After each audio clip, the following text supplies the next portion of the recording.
Hi. Alright, my wife went to pick up my kid from school.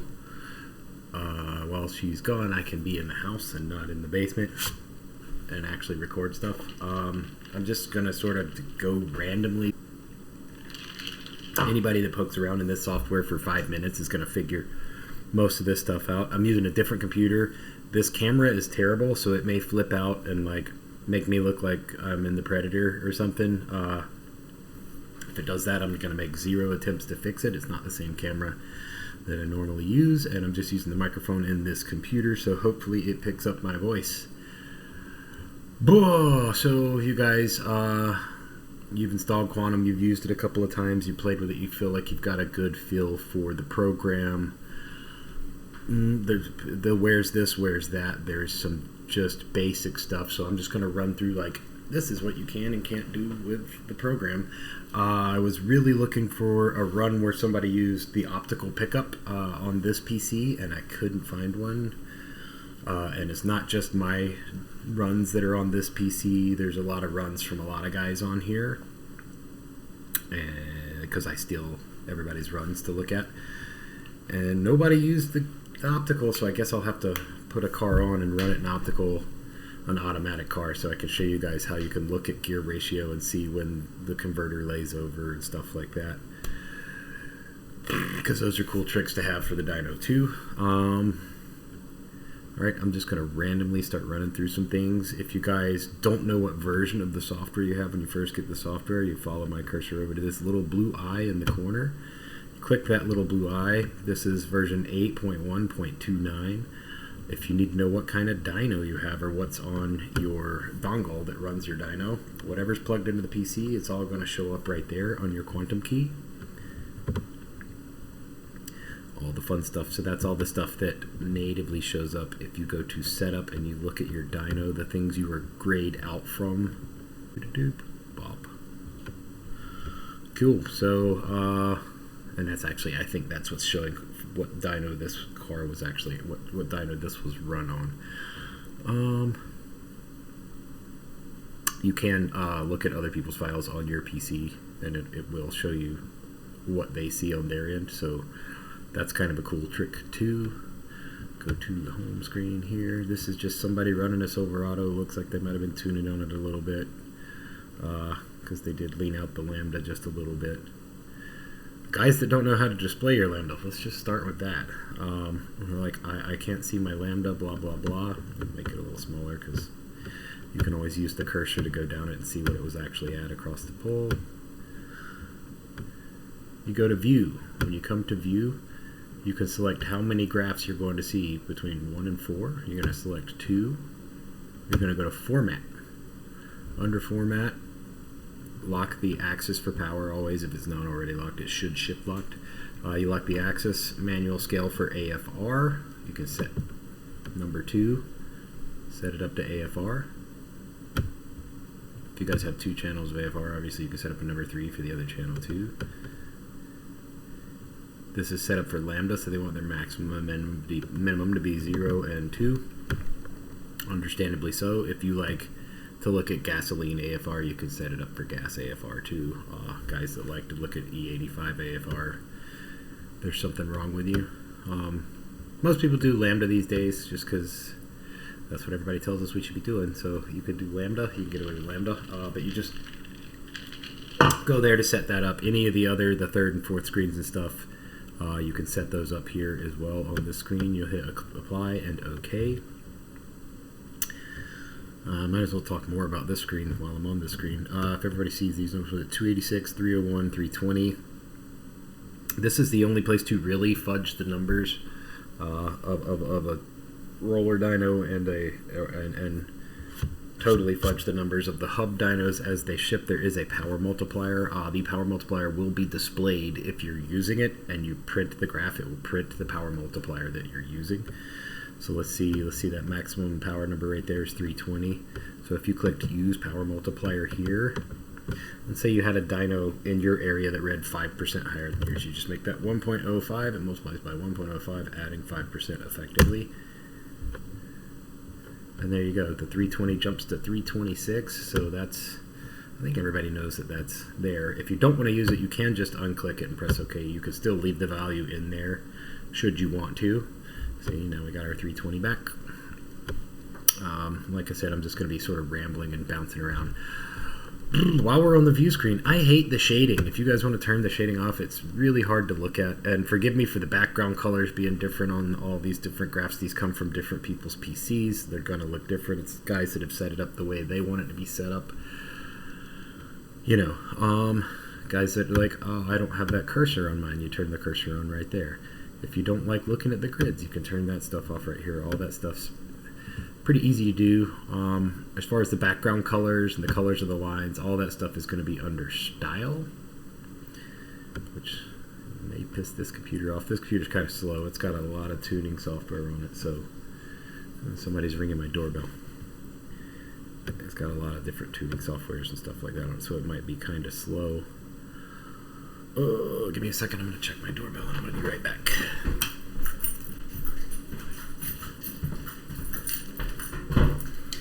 Hopefully I edit that where I just magically come back really fast, because that took longer than it should have. Also on this screen, every dyno natively reads SAE J1349. I don't recommend changing this, but if you guys want to see standard, you can always change it to standard. You can change it to no correction at all. For your mental sanity, just leave it. Leave it on SAE J1349. Some things like your x-axis here, being able to change it here is redundant, because you can come down here and click it and change what your x-axis shows down here if you wanted to see mile an hour or you wanted to see RPM, whatever you wanted to see across those runs. If you wanted to see how long the runs took, you could look at it over time. That'll give you kind of a rough idea of what's going on there. So, that covers most of the most of that. The race settings. We don't use the race game. We don't use the race game. Nobody plays the race card.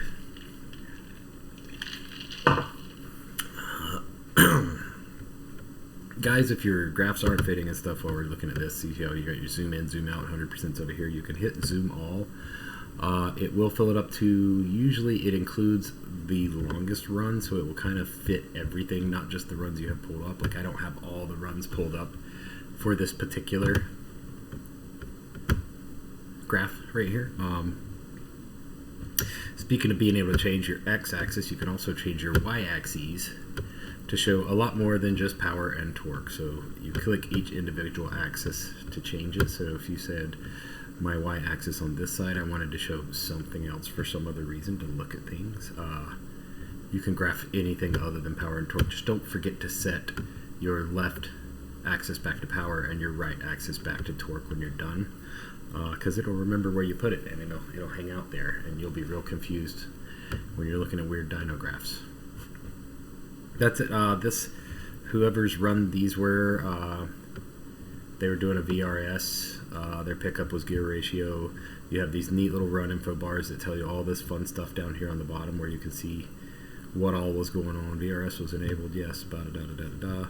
And actually it looks like they were just doing an inertial, but they just put 0. No, okay, dynamic coefficients. Maybe that's what that is. I'm going to edit that out.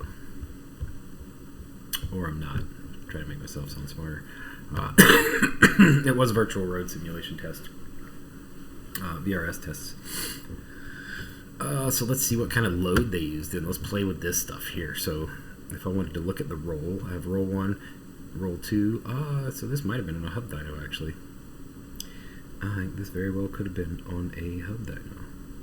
So I'm going to go primary, PAU command. That's the power absorption unit commanded for the run.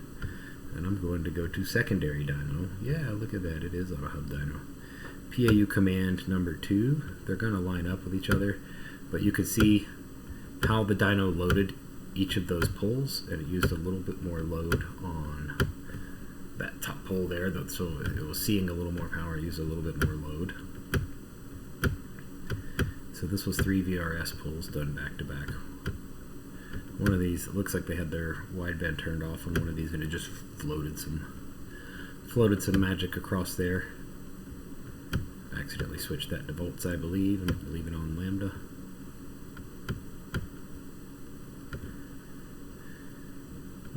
There we go. Okay, that looks a little bit better.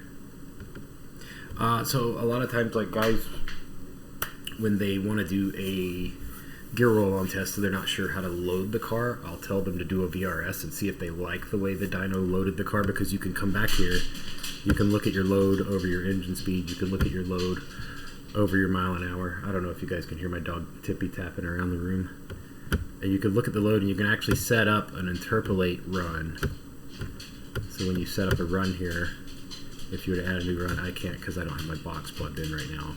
You could pick 4 points along this based on I like how it loaded the car up, and maybe it didn't load the car up down there in the bottom enough, so you come down here and you say, okay, I want to start 30 at 40 miles an hour, and then I want to hit it with 36, and then I want to hit it with 37. By the end of the run, just leave it at 37, let it ride it out, and you can do that over your different mile per hour. So you can kind of use the cursor, make yourself a couple of notes and say like, hey, I liked how that VRS test went, so I'm going to build a roll-on test based off of that. I like to tune on the roll-on tests because they are very consistent.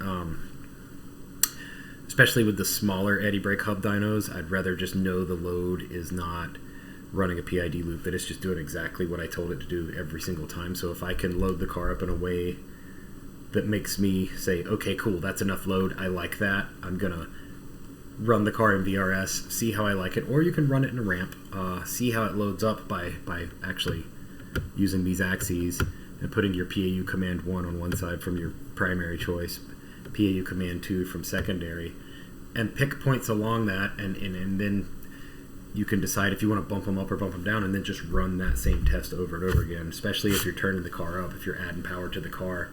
Yeah, the car will accelerate faster. It'll act a little more like it's on a chassis dyno than on a hub dyno.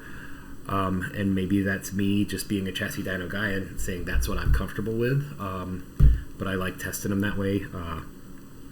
The less variables you have, the better. So the more stuff I can take out of this. That being said, also on the hub dynos, I like to either use snapshot, like this guy. His pickup, he used gear ratio, so if you know the gear ratio of the car you're running in, so the rear end times whatever gear you're running, put that in as your gear ratio. If not, you can use snapshot. Make sure you lock the snapshot ratio when you use snapshot. Again, so things don't, you might not snapshot the vehicle the same way every single time, but even if you fudge it a little bit on the first one, at least it'll be the same fudge factor for each consecutive pull. And you can always adjust that later, like if I thought my RPM was off on this particular vehicle, I'm going to pick a particular run and say like on run blah blah blah. Let's say run number 8 is the top run up there. So if I said on this run I thought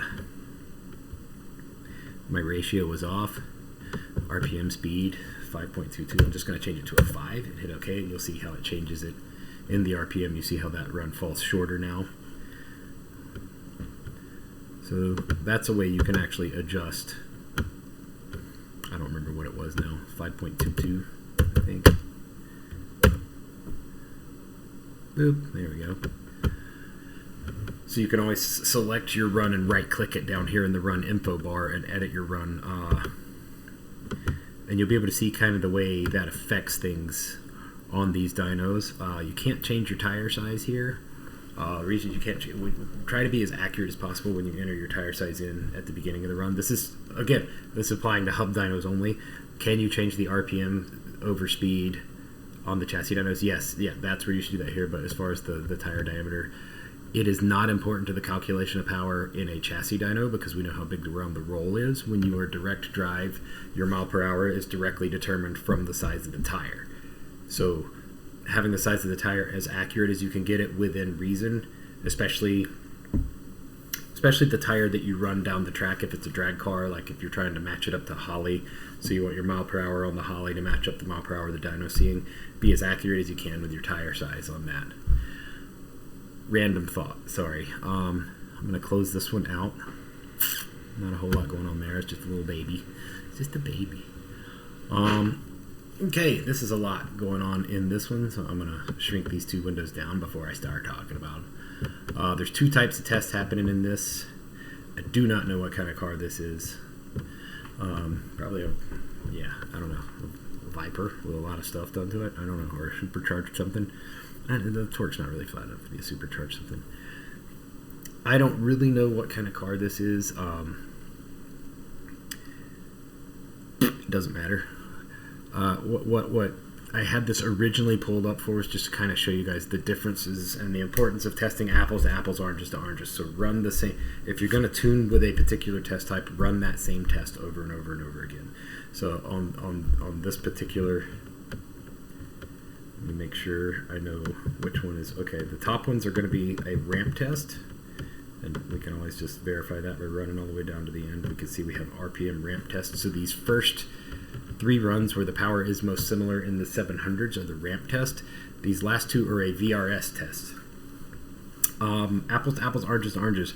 The load was completely different on the way these 2 vehicles ran. It's this third graph down here. I have just the load pulled up, so if I can, forgive me, I'll pull that up for a second, but I know it was around 20% load at its maximum on the VRS tests. It was in the 30s for most of the test on the ramp test. So you see on the ramp test here, see it's right around 30. It stays above 30 for the remainder of the test, where the VRS test did not load the vehicle terribly hard in the bottom, and then it loaded it a lot more at the top, resulting in a different calculation for the Excel power versus the power absorption unit power. So the amount of power absorbed by the eddy brake versus the acceleration power that the car actually made. So so the 2 ways that we measure the horsepower on the dyno, and you can see that the load was very different. If we look in here, I have torque power absorption unit and torque Excel pulled up, or I have torque Excel and torque power absorption unit pulled up rather. On the ramp test was a lot longer, so the PAU was doing the heavy lifting there. You can see that the PAU was doing most of the power measuring on that. So we have, it would be the top dotted line up here, the green and the blue and the other green. So you can see the PAU doing all the heavy lifting, and then down here at the bottom where you've got the 71 foot-pounds, the 68, that's where you're going to have a slow accelerating test. So the test took a long time, I can tell you that just by looking at this. And then the fact that the PAU was not absorbing nearly as much power on the other tests, and the Excel power measured was in the 300s, lets me know that it accelerated a lot faster on that test. And we could just change our x-axis to time, and you'll see it. You can see down here these 2 tests, one of them obviously had a little bit more load, or maybe he was just a little late getting the throttle, but those tests were over, I'm going to say he started, but your foot's obviously in it right around 1 second. That was a 4-second pull. That one was probably about a 4-second pull also, where I can see peak torque kind of happening right here on the ramp tests. When I come down here, I'm saying that's over 10 seconds for the ramp test. And if you want to look at the way the car's loaded up, that little bit of load earlier on, having that 30%, almost 25-30% in the ramp test so much earlier, having it hit so much harder, made the pull a lot longer. So having enough load at the bottom, it's actually important. A lot of the preset load stuff, like on the gear roll-on tests, a lot of the presets start off super soft. Don't be afraid, hub dyno guys. Again, this is all going to be hub specific. These 2 graphs were hubs, so this is hub specific. Hub dyno guys, don't be afraid to hit it pretty hard out of the gate.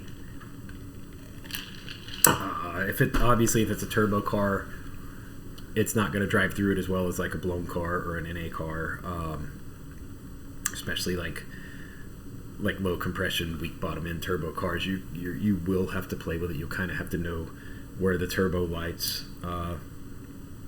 If the car's ever been down the track, you should have at least one data log with some sort of information on that, so you can kind of make an educated decision how you want to load up on a gear roll-on test. That being said, I don't know how to load this car. I've never run this car on the dyno before. Go do a ramp test.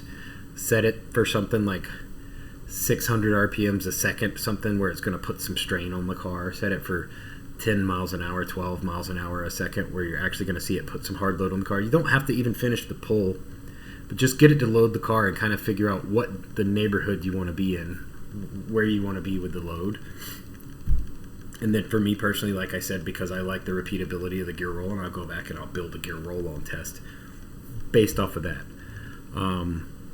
There are other ways to do it, and if you guys get on the Facebook forums, there's probably 10 other guys. Like, my experience with hub dynos is I install a lot of them. I play with a lot of them. I help guys on the phone as much as I can. And you guys can call me if you can find my phone number. I might not pick up. Text me first. I try to help as many people as I can, as often as I can. That does not always... That doesn't mean that I'm the authority on this. There are guys that use these things every single day, and they probably have better methods than me. You know, I am definitely not the expert, but I'm not a novice either. I've been playing with the hub dynos since they came out, and I've got to watch them grow and blossom. Well, not since they came out, because that was like 2007, but since they came out the second time, got to watch them grow and blossom and get better, and they get better and better. Everyone that rolls off the assembly line, they just keep getting better and stronger. You know, I think the original design was just a direct drive single eddy brake, and now, you know, the tripod guys know they either have 2 eddy brakes per axle or 3 eddy brakes per axle, depending on the model. You can get some really, really good gear ratio reduction with something like the Kong dyno. The Kong dyno is meant for really high torque. The hub dynos are really cool. I do need to make an entire video on hub dynos, but like I said, I'm just doing this off the top of my head, so these are the things that I'm thinking about right now. If you guys want to play with this stuff, if you guys have questions, put them in the comments, and I'll try to answer them, or make a video. Or I would love to compile questions, make a video specific to the questions, like this guy asked this question, this guy asked this question. I might not say your name, but that's not me being rude. Let's close that one down. Hey, look, it's one of Kevin Marquand's tests, I think. Like I said, I got a lot of people's stuff on this. When you see the power wrap around like this at either end of the graph, that's probably the throttle plate shutting. This may have been an effect of the car decelerating a little bit before it started to accelerate. It also may have been an effect of they couldn't get the car to pull up through the load, and we're using a static load. So they changed the setup in the dyno to load after the run start instead of having to load on. As soon as the gauge screen comes up, it'll load after you press the go button, and it might have tugged the car back a little bit. You guys don't like looking at stuff like that. You find it unsightly. You just come over here, find what RPM it's at. So let's say the first time we see 2250 RPM, you can come to the run data bar. I come down here. The first time I see, I'm going to say 2200. We'll just skip down to 2200. Right click and click trim before. Bonk, and pop that off. I'm going to change to run number 2 and do the same thing. What did we say? 2100, 2150. Right click and hit trim before. Bonk. Now those are out of the way and you don't have to look at that ugliness. And it makes the graph a lot easier to look at. You can even trim the other end of it. Let's see. So we'll say the first time we see 6300 RPM. So we'll come back over to our run info bar. Go down. So see, there's the second instance of 6300. So I'll come back up here. 6350. Trim after for anything that happens at the end of the graph. So we'll go to our second dyno run. I'm going to come down here. Wow. 6350. Trim after.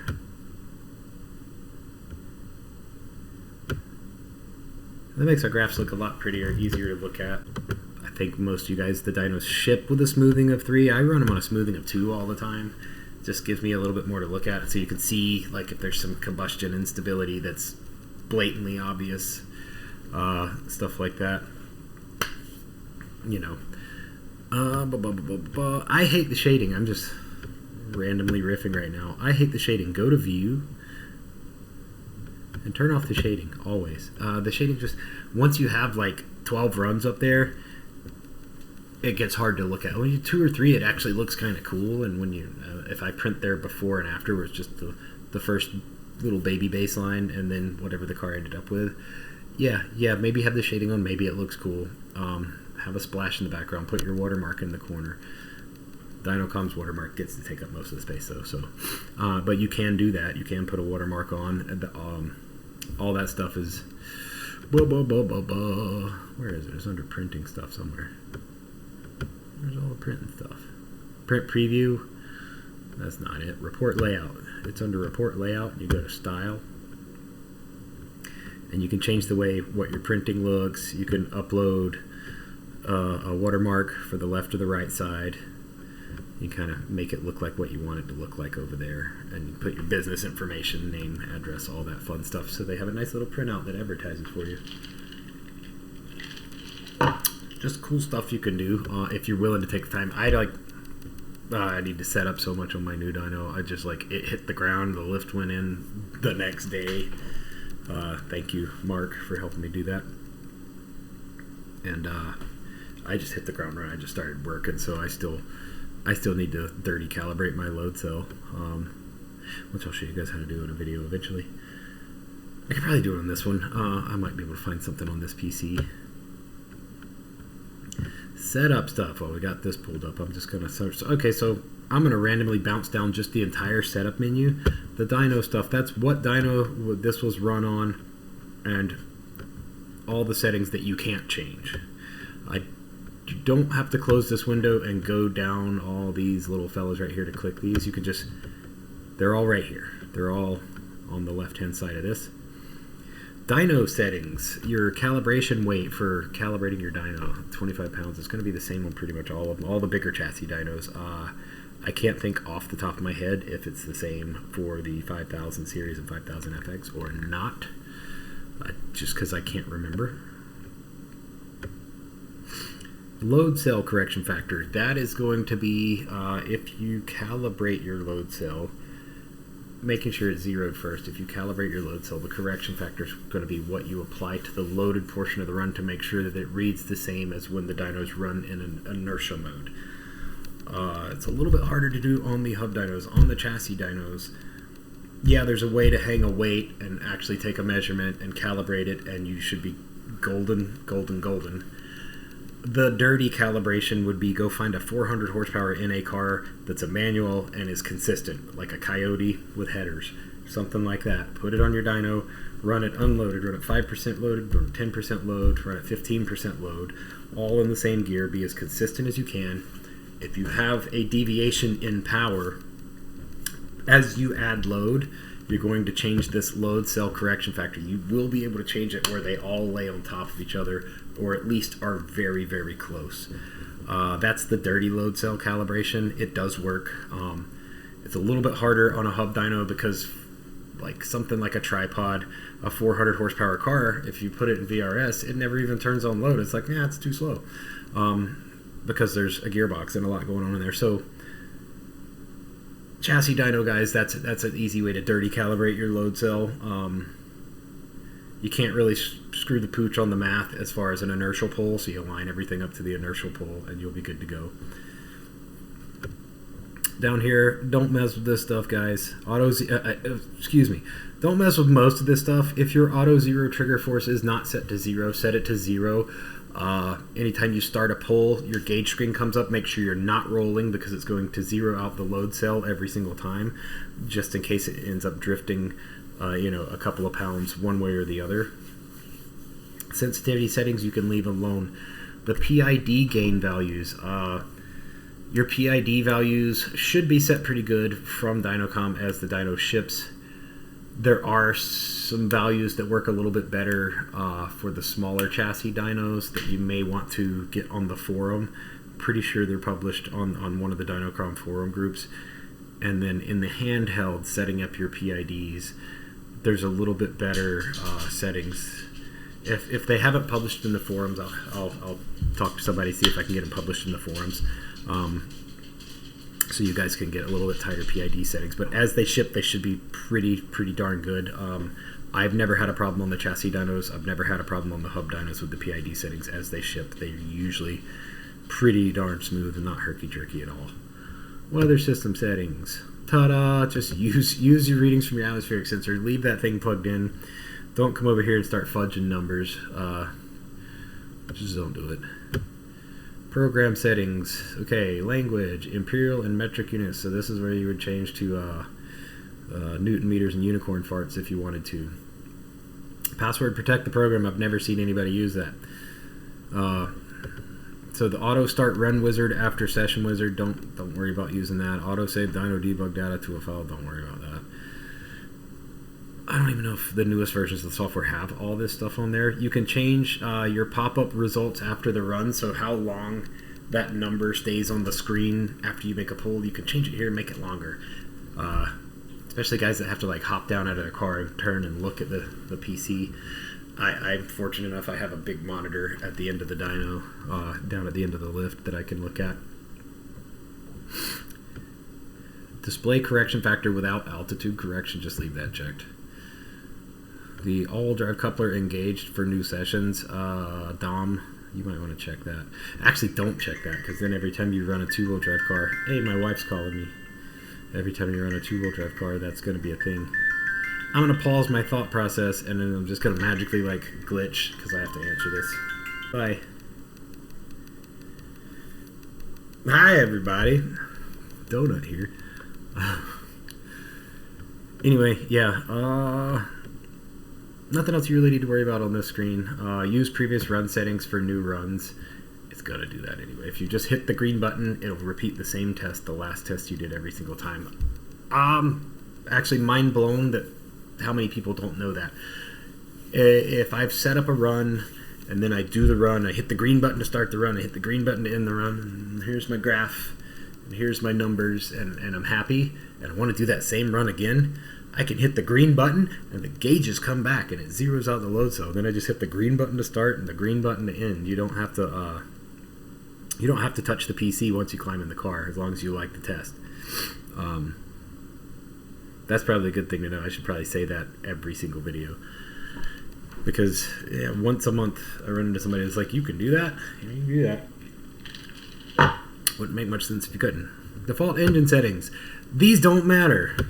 Handheld display. If you guys want to see things on your handheld during the pull, this is where you're going to set that up on these drop downs. So this is just the data that's displayed. Instead of it just saying like hit the button to end the run, it'll actually display stuff in your lap while you're doing a pull. They don't update super fast. I mean, there's an interval update you can change there. I've never played with that, so mileage may vary. If you play with that, I would leave it alone personally. Gas analyzer. I only know one person that bought the gas analyzer, so I'm going to skip that. If people have questions about the gas analyzer, I killed the software. If people have questions about the gas analyzer, feel free to ask me. I had so many runs pulled up that I wanted to look at and be like, this is this and that is that, and I just killed the software and closed all that. Let's pull up something random. Hey, look, it's Weston Champlin's Demon.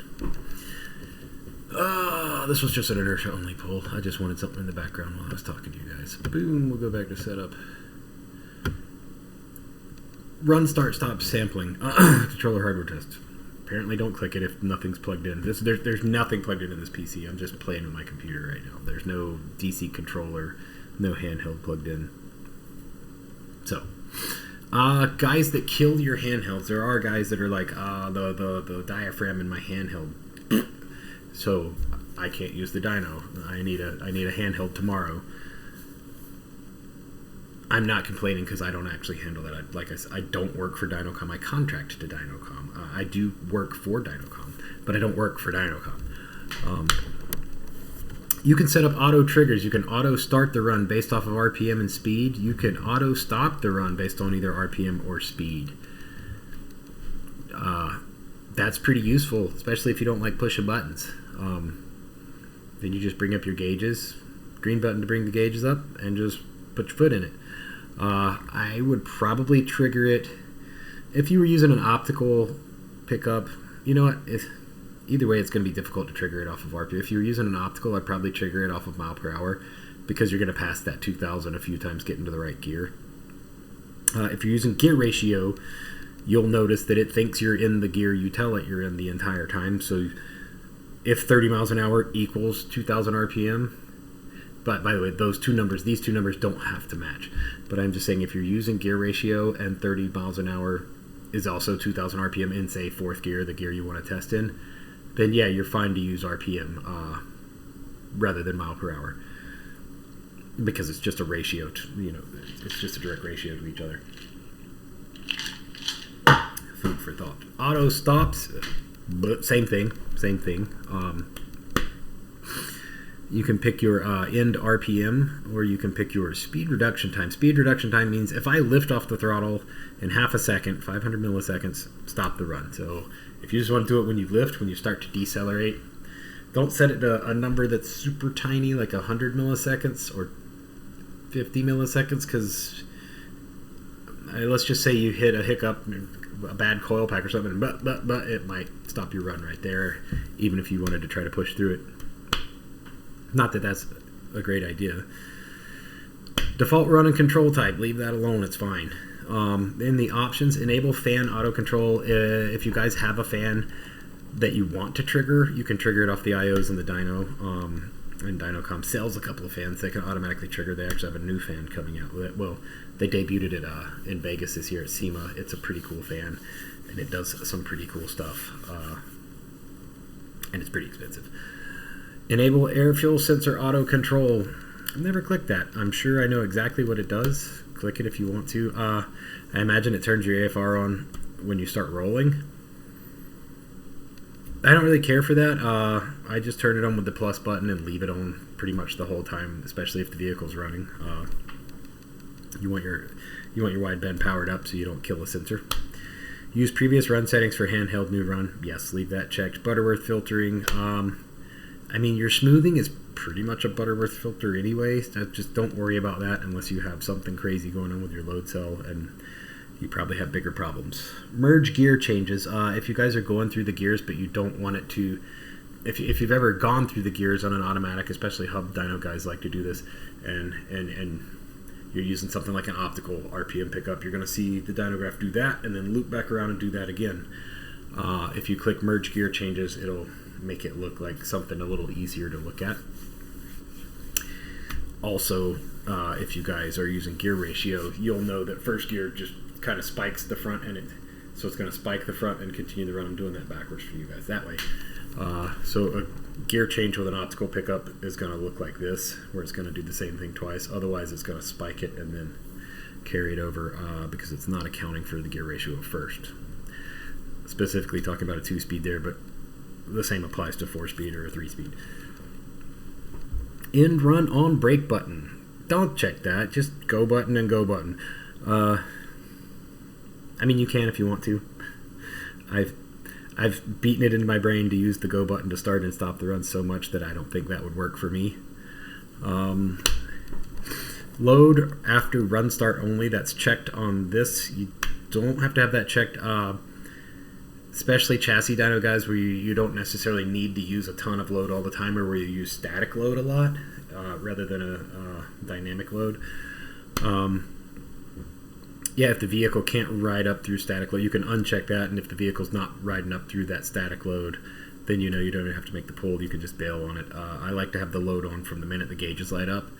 And then again, hub dyno guys, if you're going to like leave off the brake or even put it in first, get a little bit of speed in the axle and two-step it off of first, having the load on before the run starts goes a long way. It's helpful.